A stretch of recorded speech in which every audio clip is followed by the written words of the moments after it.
Hey there everyone and welcome to a dungeon challenge video. This video is a little bit over 20 minutes long and that's because I want to cover not just footage of the last 10 floors in this event, but also make this kind of a guide-like video of how to build a team for dungeon challenge. This is a really hard topic to cover.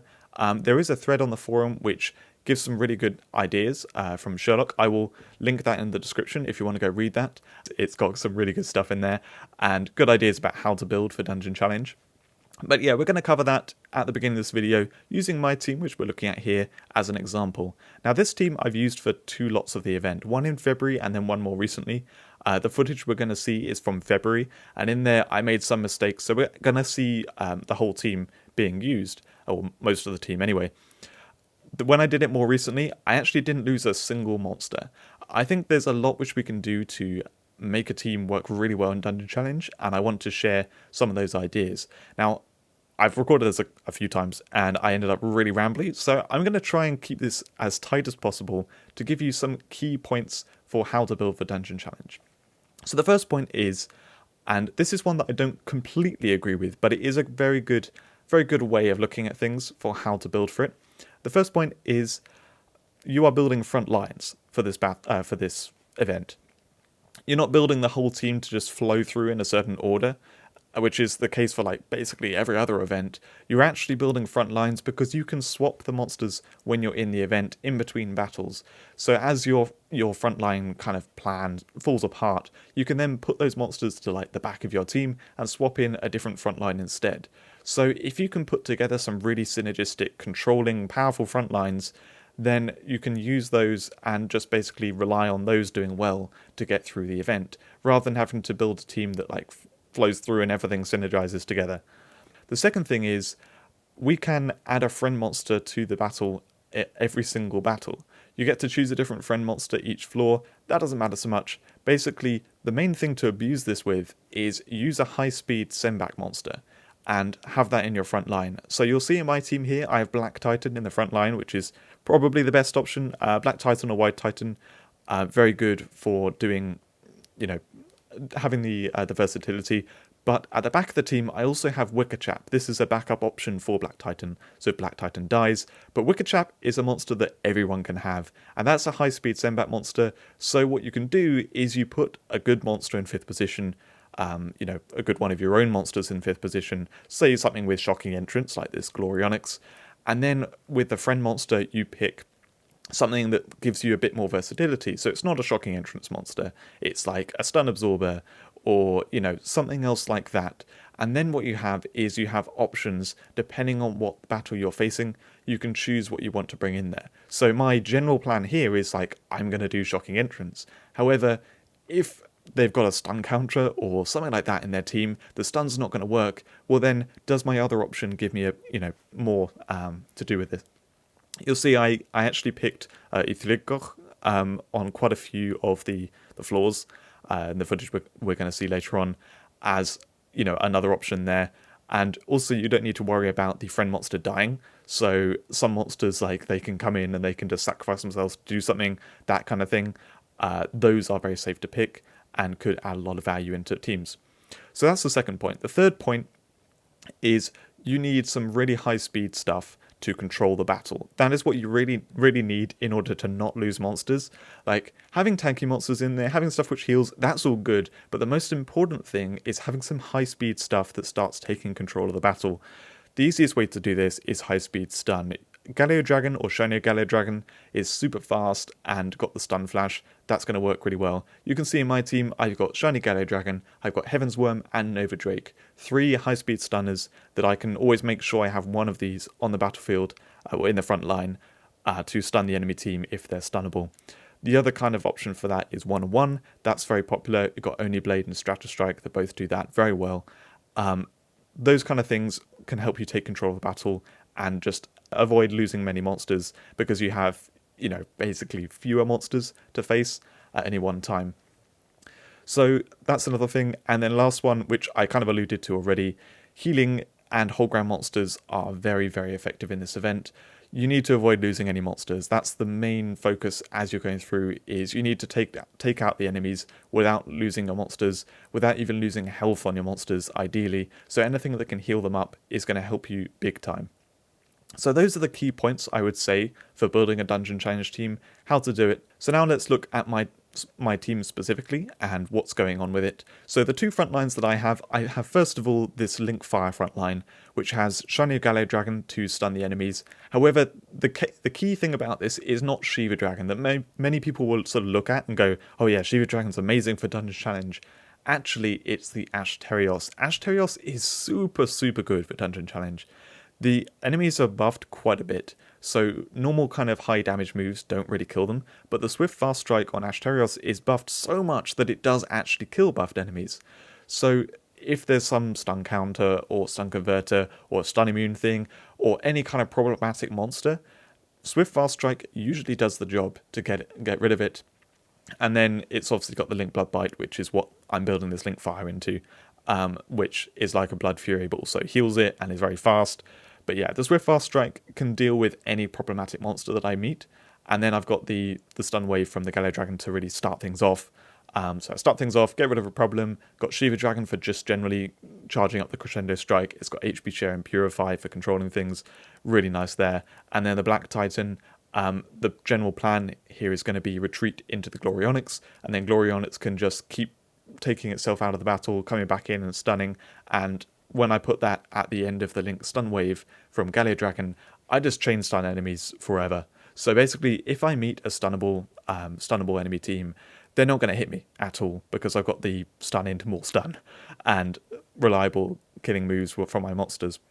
So that's just going to be, ridiculously good against anything that's stunnable. If they're not stunnable, well then I have the other option. I retreat into something else that isn't Glorionyx. And otherwise, Black Titan can do True Hit, which can come into play very nicely in some battles if there's like a gravity field or protectors that are problems. The big one here is Skeleviathan, but also Tortogeist is really nasty too. So yeah, having the option of True Hit as well is very nice. So that's kind of what's going on there. Jinzar is a nice kind of backup option. If one of those fire monsters dies, I can use that instead and still have the Link Fire going on. Jinzar can give turn to itself even, so it's got a give turn which is useful, it's fast as well, it can heal something, and it can do the healing immediately if it gives turn to itself, and then it can just Death Wish to kill a random enemy. So really nice monster for 10 costs there. That's kind of the general frontline strategy that I use. The other one is the one-on-one strategy. That's with Oni Blade, and it's with the 3 sleeping monsters behind it. So key monster here is Gangrilla, mainly because it has Repent. So between Repent and the Revolutionize on Blazebones, it's very easy for me to control the health of my monsters and, even inverting the enemies to make sure that my monsters don't die. Even that Bunker Beast, which doesn't have whole ground, I can keep that alive because it's going to be shielding itself. I can Revolutionize it to flip it back up, or because it very reliably gets kills, I can then Repent it to heal it back up. So it's a very resistant one-on-one strategy here. And obviously the one-on-one, having 2 one-on-ones on Oni Blade can be very controlling and good for those battles where there's 6 enemies. So that's kind of, that's going to work with the one-on-one stuff. And then we've got the monsters in the middle, which are just general kind of good stun stuff. Soul Stealer fits into both the stun and the one-on-one strategy. It's slower than Oni Blade and it goes to sleep, but I can skip with Oni Blade, do the Death Sentence all, and then use the one-on-one. And I could have, say, Nova Drake in there or Heaven's Worm to stun the enemy team to help get to that Soul Stealer without the enemies getting turns. But yeah, it can do the Death Sentence all, and then I use one-on-one. And with the stun stuff, it just generally is going to pass enough time that I can use a couple of sleep alls and then hopefully put some enemies to sleep so they died to the Death Sentence. Nova Drake's great. I think that goes without saying. Delegazar, because I've got so much stun stuff around, it's going to be able to do its time strike. The Swift Chrono Killer is excellent for removing any stun counter or something. And that's pretty much most of the team. Oh, I've mentioned the Wicked Chap. That's my backup, high speed send back. And then there's the Hannawell that I've never actually had to use, but this is another good option, I think, for many people. As like if everything's gone really bad and you've ended a battle with monsters on just barely any HP, you can put this into the front line for the next battle to HP share right at the beginning just to get them off whole ground or whatever it is. That is a kind of like, backup. You don't mind so much if the Hannawell dies. If it's saved some other monsters, that it's done its job. And like I said, it's another cheap monster, so it can fit in very nicely. So that hopefully gives you some idea of the front lines which you could build in your team, and trying to stick to those 4 key points that I said as recommendations. I think it should be possible for you to hopefully find something in your collection to build something similar to what I'm doing here in this team. So now let's take a look at the actual footage. You might have noticed there that my previous run was like 91. That's because I literally went in and then realised, oh, I forgot I was going to record this. So this was actually my first proper run. So this first battle, there was a stun absorber, but there's only one other monster and it doesn't really do that much. So very easy to just stun stuff. This second battle, already we're going in with a tough battle. There's a Skeleviathan here, so I can't retreat. And I basically need to avoid killing that because it's got Petrify Revenge. So I grab a kill on my Asterios so that it can do the Link Bud Bite if I want it to. I get rid of the Delegazar that way. I pause for a second here thinking, do I need to kill the Shiva Dragon now or do I kill something else? I decide to go for the Shiva Dragon because I'm scared that HP share is going to mess me up. And in fact, this whole battle, you might have seen, I'm using True Hit the entire time. It's a really good counter to Skeleviathan, taking out all those other monsters. True Hit's so powerful too. Then we go in with another really tough battle. So because there's the 2 dolphins here, they're stun immune. And Tagazen, I was going to say Tagazenshi, it has camouflage, so it's not going to get stunned by Galio Dragon. So I did the retreat anyway to get the shocking entrance, to get the Tagazen out. I'm trying to take out these dolphins, and it's just not working. And I'm just thinking like, as soon as that Tagazen gets a turn, it's going to kill things off. I try and get my monster's health as high as possible with that HP share. And I'm thinking here, do I do another HP share to try and get Gaia Dragon's health high? I decide, let's just let it die. It didn't. I was so thankful it wasn't powerful enough to take out Gaia Dragon. But as you can see, all my monster's health is pretty low now. But I was able to just about take things out. And then Glorionyx coming through with that, the Moji using Heal All is excellent for keeping my health high. This next one, now we've got 2 stun converters. Dungeon Challenge was not taking it easy on me. So the thing about Nultron is that Nultron isn't so scary, not as scary as you'd think for this kind of thing. And so I didn't mind as well stunning them once with the Glorionyx coming in, because I could take 1 hit basically. But you saw there the Nultron getting a turn. It couldn't really do that much because the Willow-Worm. Actually, I can't remember. Things were slightly too fast. I sped up all this footage, if you haven't guessed, and it's a little challenging trying to commentate over it. So I wanted to heal up my monsters, but unfortunately, I just didn't have enough time to do it. Or maybe I'd done the swap for Helper twice already. So hopefully I can try and heal myself up in a later battle. This Cimarronix does equalize, which nicely heals me, but I do want to kill off that Cimarronix. So yeah, anyway, I just get it off with my Shiva Dragon instead and get a kill with my Asterios on the other monster. But as you can see, when they're stunnable, it's pretty fine, and I can just heal myself back up using Shiva Dragon and the Moji as well. This is where I start going for the Ithilikoch, and I'm not too sure about it. Like, generally speaking, what I want to go for is a stun absorber, but I thought I'd try out this other thing. Here's another case. There's a stun converter, but it's not too scary. I decided to use the True Hit on it because, like I said at the beginning of this video, I think it's possible for me to do that and then also still be able to retreat before enemies have a turn. So that, as you can see, it lined up nicely. I saved the Swift Fast Strike to do that one shot there. And here I'm doing a little trick to heal up the Glorionyx. If you swap back 2 monsters, then when you do the first heal all, Glorionyx re-enters and you can heal all the Glorionyx. So everything's now back at full HP, so I'm very happy. This was another stunnable team, so as you can see, just chain the stun together to do a quick finish there. I decided to go for the Ithilikoch again, and this is another stunnable team, so I can just get right through it.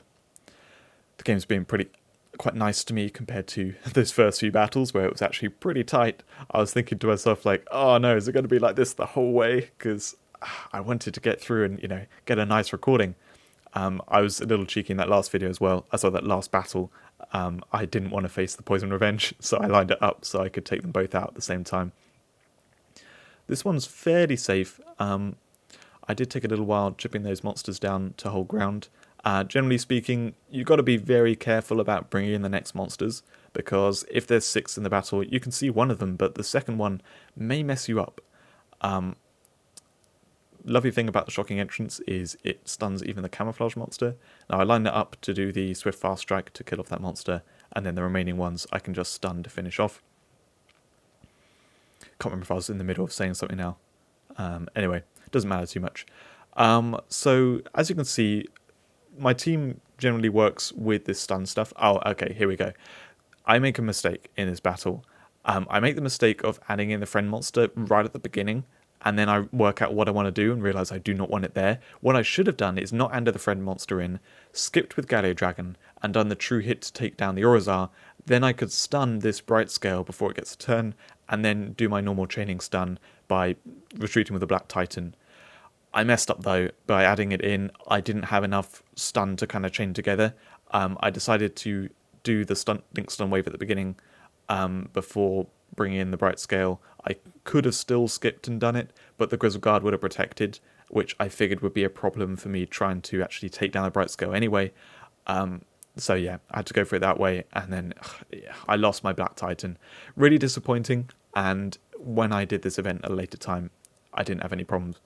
But yeah, that was clearly a mistake on my part. I was just very quick to add the friend monster and then didn't think ahead. So now I've got to use my Wicker Chap instead of the Black Titan, which hopefully I won't come across any more Skeleviathans. Because yeah, we've already seen that works really nicely. So this one, there's a Cosmo Dragon. I'm going to leave that till last because it's got the Death Revenge. That should be fairly obvious to do, that you leave the nasty revenge monsters until last so that you don't have to face their revenge. I was a little picky about the Poison Revenge once again, didn't want to face it. So there's a Stun Immune Thug Betty. I'm going to try and hit it around the Protector. It did work, thankfully. So this was a nice, easy battle in the end. So things running fairly smoothly so far. We'll see if they mess up in any way. This Tricera is a little bit annoying. Well, Tricera, I guess it should be. So I'm focusing on lining up the Swift Fast Strike. And also what I've done here is waited until Moji is lined up so that I can heal all and bring in the Glory Onyx to stun the Teko Senshi before it gets a turn. So I took a little bit longer taking out any monster so that I could make sure I stun that Teko Senshi as soon as it arrived. So we've done 4 of the 10 floors so far. Fairly smooth so far, only lost the 1 monster, and that was from a mistake. Let's see if I continue this. So here we have a Slip Sting, which is very annoying. I can't remember exactly if it's got the Laser Blast or not. But yeah, that Swift Fast Strike did not do as much damage as I was hoping. Now it's gonna use a move, and yeah, it did Energy Blast. Thank God. I swapped out my Glory Onyx so that it didn't die to it, luckily. The Moji died instead, and I don't care about the Moji dying. But yeah, I was so thankful it did Energy Blast and not Laser Blast to kill something. And this is the use of having a Stun Absorber as a friend monster to absorb that Shocking Entrance. Worked out really nicely in the end. I actually didn't lose health on any of my monsters, and it was all fine in the end, which I did not think was going to happen when I saw that Slip Sting. So here we've got a stunnable team, but there are 6 monsters, so trying to kill through all of them can be a little bit tricky. I kill off the Bundum. I actually forgot that it has the Revenge. So now next in line there's a really annoying little bunny that's going to explode when it comes in, and it makes me slightly more scared about what I'm doing, that I actually mess up a little bit. I'm also scared of the Power Slash from Foggery Eye, and in the end I'm sure I could have played this a lot better, but I planned to just then have it use Desperate All because I knew it would use that move, so that then it would bring in my Glory Onyx, and then, I wouldn't lose any monsters. I knew for sure I wouldn't lose any monsters. But yeah, that was not ideal. Did not go particularly well. And I think it's because I forgot about Bundum's Revenge. Now we've got Corral Kami again. Little trick about Novum Domina, I hope they do fix this later on, but Novum Domina likes to shield itself. So if you remove the shield and then stun it again, doesn't really matter, it's just going to shield itself. So I can still like chain stun these enemies. Well, I could stun them a little bit, despite the fact that there was a stun converter there, because I could make it continually shield itself. So not killing the Muniac because the next monster comes in with a shield on it, and I want to make sure I can kill it off. So that's why I did the Purify to line up the Link Blood Bite. Didn't actually quite kill it, but still, you can see quite smooth takedowns, and leaving the Corral Kami till last because it's got a nasty revenge. I go with the Stun Absorber again. We've got another battle here with a Corral Kami. This one's actually a little tricky because there are 3 monsters with revenges, and in this battle, I'm going to spoil it again, but I messed up. Oh dear, it was so bad. I don't know why I did this, but yeah, you'll see in a second. I won't talk about it beforehand. So got it quite nicely down to these 3 monsters with revenges, and then I used Link Double Survivor on the 2 monsters, one with stun revenge and one with a nasty revenge. Oh, I don't know why I did that. It was just like guaranteed I got hit by 3 snowballs. It was so bad. Yeah, I definitely should have done that differently. I don't know why I did that. I just completely forgot about the Yukis. So, unfortunately, I lost my Glorionyx. Could have probably gone worse than that. Losing Glorionyx isn't the worst thing in the world, but now my kind of general strategy of the chaining stun is not going to work well. It's not going to work unless I can pick a friend monster of Glorionyx. I do have myself as a friend, and I have Glorionyx there, so for one of the floors I can do that, but basically that kind of idea is not going to work so well. So now I've got Heaven's Worm in place instead, which will function roughly the same because it's got Stun Wave. And so the 2 Stun Waves are going to do a good job there. And then I've got the the healing from Heaven's Worm, very similar to what you get from the Glorionyx from the Mojis.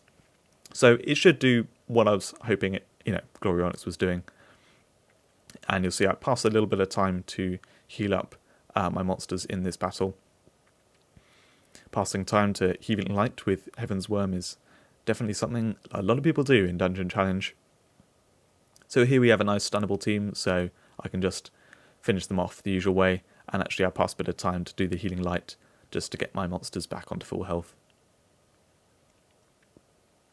Here we've got another Orazar. It doesn't matter too much though because it can do the one charge, and I just did Purify with Wicker Chap to pass time. I actually did that because I forgot that Glorionyx wasn't there.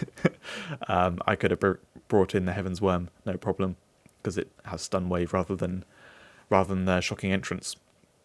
Here's a nice case of where the Swift Fast Strike on Ashtaras is so good, because this team is not nice to face, but I could get rid of that Angel Lion very reliably and then just stun them and win the normal way. Yeah, and then similar kind of case here where we've got the Emerald Don't as the stun protection, and I use the Swift Fast Strike to do that. I actually skip with a Gallo Dragon to get the Link Stun Wave as soon as the Emerald Don't was gone. Really nice show of how stun control is just really, really powerful in Dungeon Challenge. I forgot, yeah, so for this floor I did actually choose my Glorionyx. It wasn't that necessary on this floor, unfortunately. Would have been better if it was on a nicer floor. So I pick a Huskagon for the same purpose. It fills the role of Glorionyx in a similar way. And I got pretty lucky. I only had to face 1 battle on this floor. It was relatively stunnable, so we got through there. Only 2 more floors to go now. You might notice there's a few more minutes on this video because here's where it doesn't go quite so well anymore. Although saying that, we got through that whole floor, only 1 battle, twice in a row. That was very, very nice.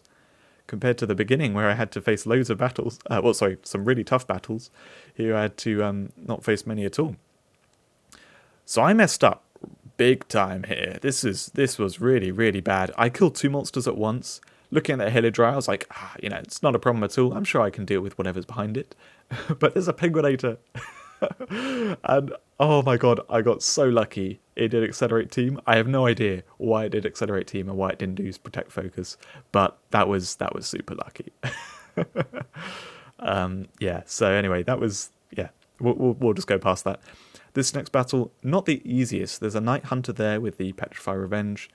There was this one stun immune monster, so Gallia Dragon got hit down. Now, I'm not too worried about that.